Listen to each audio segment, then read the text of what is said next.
Let's work on some of the problems from lesson 6-4. The numbers in these can be a little tricky, so I recommend using a calculator. And I notice that the calculator symbol is there, so they're totally approving of you doing that as well.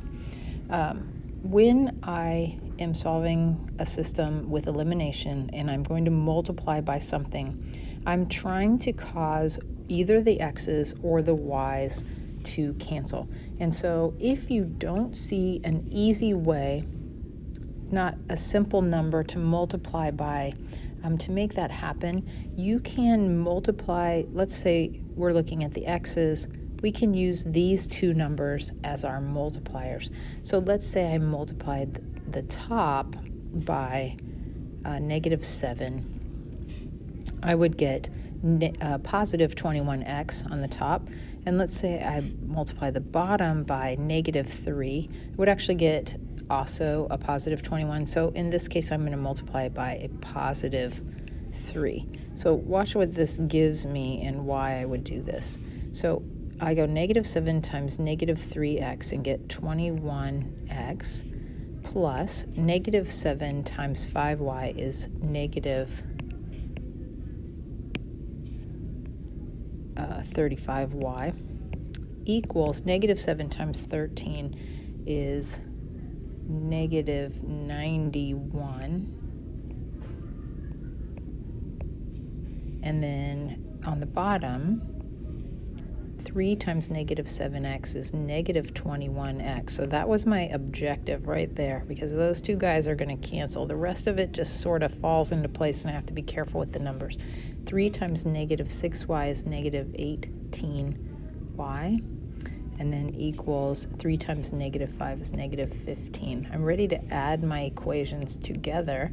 This is going to cancel and make a 0. -35 plus -18 is -53. Y equals -91 plus -15 is -106. And then when I divide by -53, I'm going to get y equals a positive 2.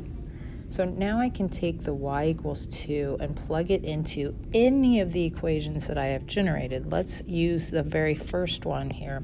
We'll say -3 x plus 5, y is 2, equals 13.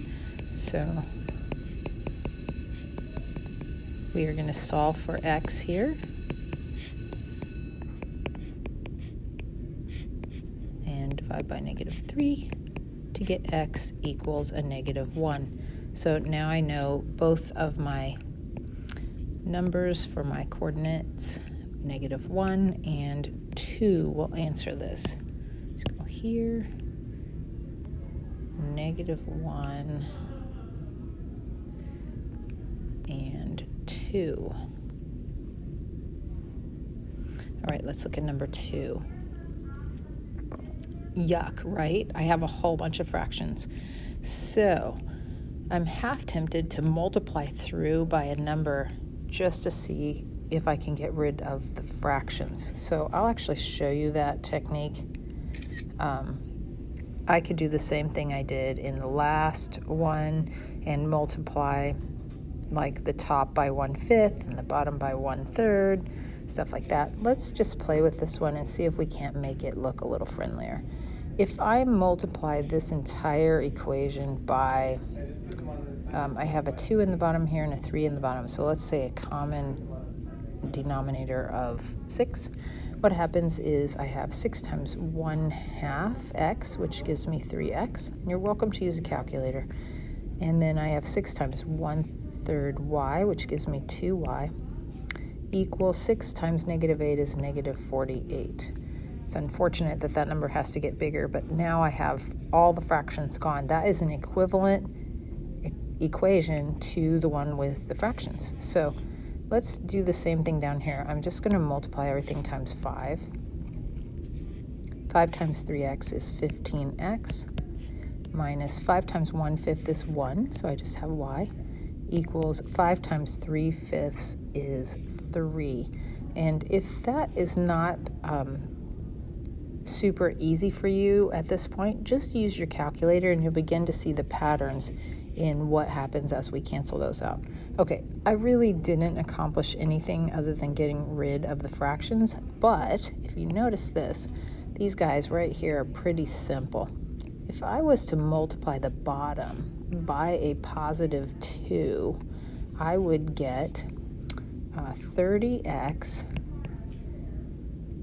Oh, let's see. Let's multiply by a negative 2 because that will actually do something better for me.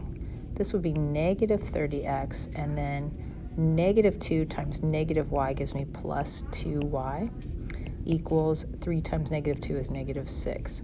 All right, if you can, look at this, 3x minus 2y. Well, here's what I'll do. Just for the sake of trying to demonstrate in a clear way, I will rewrite this.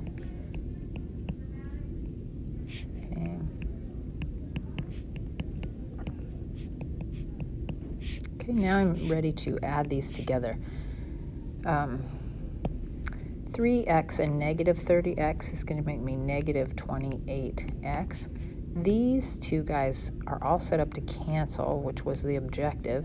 And then I'm going to have negative 54 here. So I'm going to divide by negative 28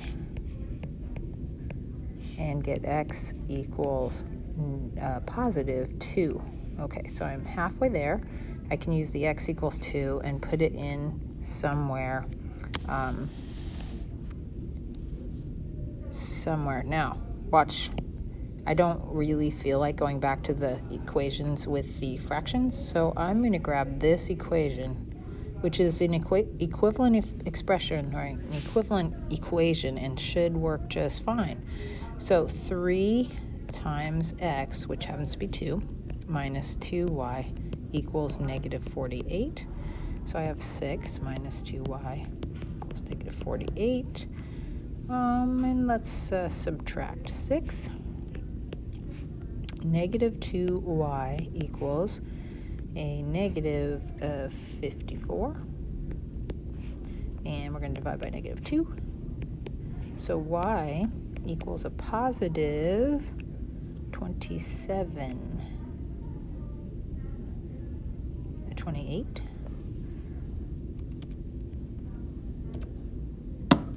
27. Uh-oh. Did I mess that up over there? Because 54 divided by 28. 54 divided by 2 is 27. Oh boy. Okay. This, I may have a problem. Backing back up to my other one, let me just make sure. Negative 48 plus negative 6. Negative 48 plus negative 6. I told you the numbers are a little tricky in this. Okay, that was fine. Divided by negative 28 is not a nice number. Let me just check my math. That was 15. Negative 2, 15 minus y equals 3, and I times by negative 2,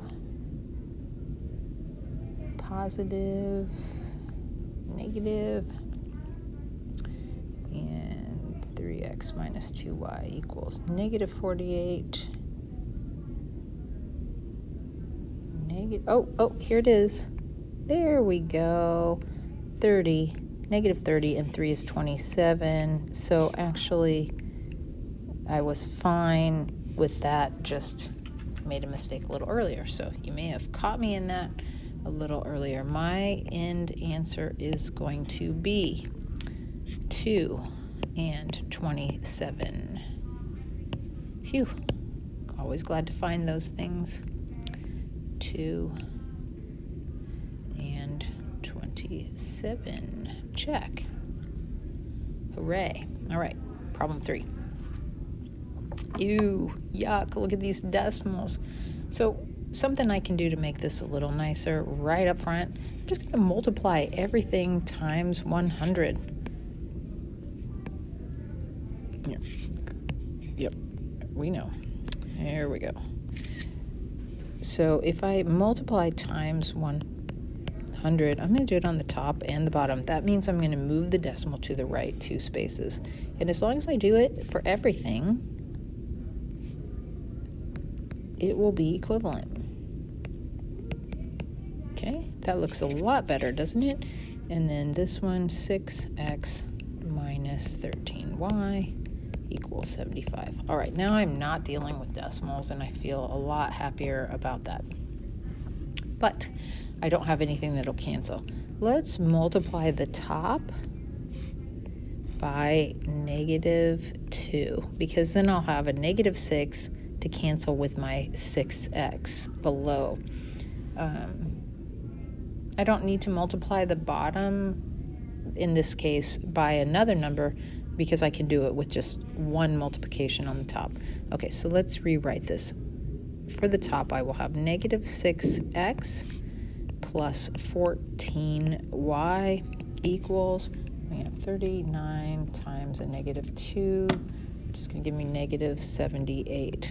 Okay, and then I'm going to just copy in the bottom here. It's going to stay the same, 6x minus 13y equals 75. I am ready to do some addition. These guys canceled, that's lovely. 14 and -13 leaves me with just a positive 1y equals a -3. And actually that solved the system just by doing that. I didn't have to do any additional math. Now let's take that -3 and plug it back into one of my equations. I'm not going to go back to the decimals. Let's just take one of these. Neither one looks great, but we'll just maybe go with the top one. 3x minus 7 times -3 equals 39. And so 3x plus 21 equals 39. Minus 21 on both sides. I have 3x equals 18. Yay, this is looking good. Divide by 3 and get x equals 6. So I have two numbers now. X equals 6 and y equals -3. X equals 6. Y equals -3. Check. So when you're working problems and you see something that looks a little daunting or the numbers look messy, I literally have to do some self-talk when I'm looking at something like that. I say, take a breath, relax, and just do it one step at a time. Be brave and have some self-discipline, actually. You just have to persevere a bit.